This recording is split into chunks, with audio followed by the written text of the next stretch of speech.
We just completed our second high-level security dialogue between Mexico and the United States, in which we took stock of important progress toward three main goals that we set out to accomplish together a year ago under the bicentennial framework for security, public health, and safe communities: protecting our people, preventing transborder crime, pursuing criminal networks. We've made significant progress, reflected in unprecedented investments, legislation, law enforcement action. And these efforts have already made a tangible difference in the lives of Mexicans and Americans. Today's discussion focused on the areas where we need to make even more progress, such as redoubling our efforts to combat the threat of fentanyl production and trafficking, arms trafficking, and the exploitation of migrants. This is part of a broader, deeper collaboration between our two nations, with today's dialogue coming a month after our second high-level economic dialogue in Mexico City.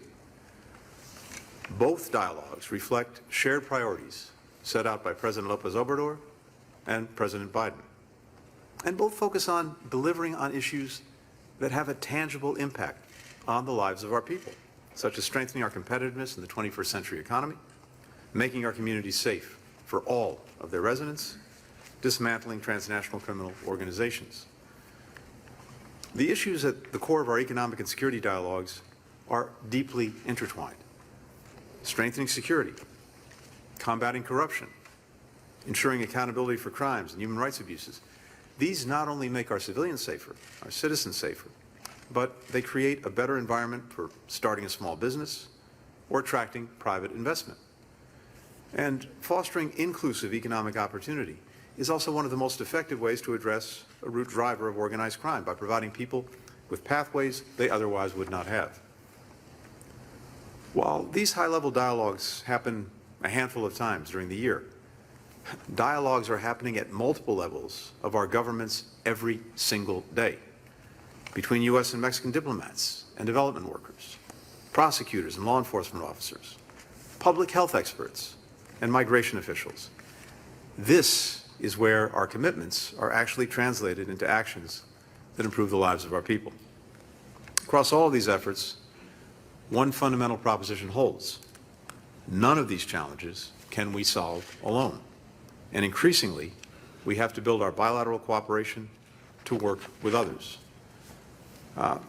We're increasingly partners in adopting also a regional approach to shared challenges. Just last week in Lima, we held a meeting of the 21 signatories of the Los Angeles Declaration on Migration and Protection. We discussed the concrete progress we've made since the Summit of the Americas on meeting our shared commitment to create the conditions for safe, orderly, humane, and regular migration in our hemisphere, and charted further implementation efforts moving forward. Our nations are also working shoulder to shoulder at the United Nations to move forward a critical resolution that will sanction those responsible for supporting gang violence, corruption, and human rights abuses in Haiti, as that country experiences a dangerous resurgence of cholera and widespread insecurity. And so, across the bilateral, the regional, and global cooperation, we have, I think, one of the strongest, if not the strongest partnership we've seen, certainly in my experience.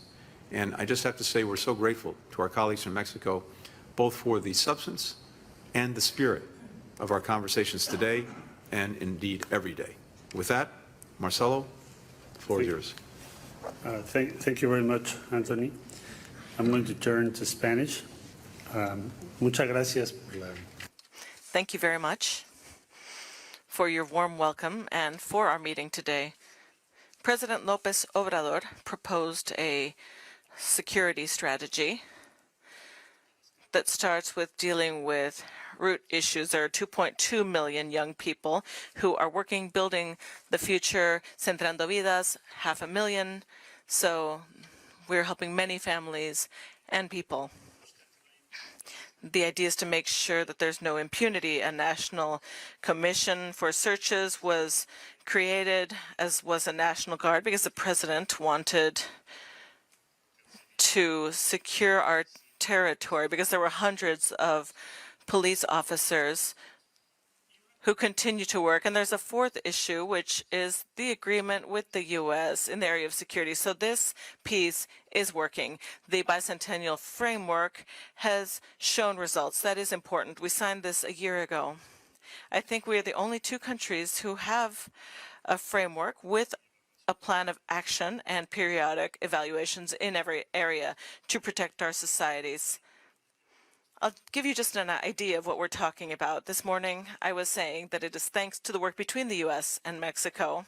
32 million weapons did not end up causing lethal wounds in our countries. These were secured before they continued killing people. 17 million rounds of ammunition.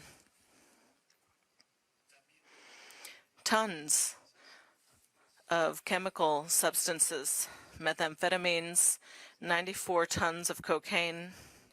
A good part of that cocaine has been seized on the high seas with common communication systems with the United States, 129 ships, labs throughout the country.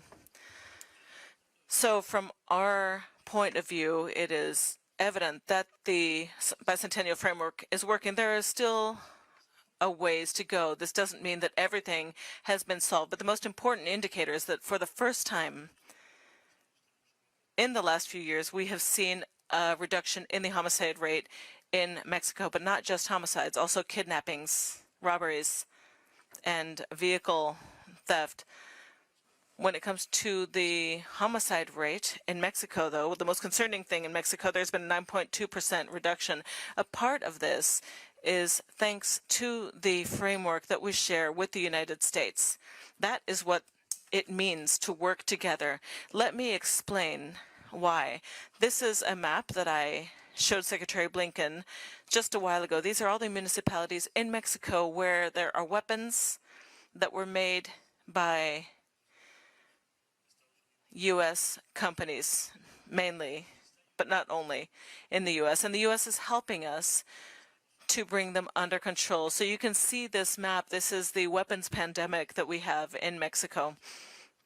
These are the U.S. towns where these weapons are sold. These are shown in red. So why do we appreciate the support so much? We want to thank you for that today, and we'll continue to thank you for that next year. If we reduce this, then violence in Mexico will continue to go down. 9.2 is a lot of lives. And if we reach 10 or 15%, that will create an entirely different, peaceful environment in Mexico. So thank you very much, Antony, for your personal commitment to the bicentennial framework. Mr. Attorney General, thank you as well. Secretary Mayorkas.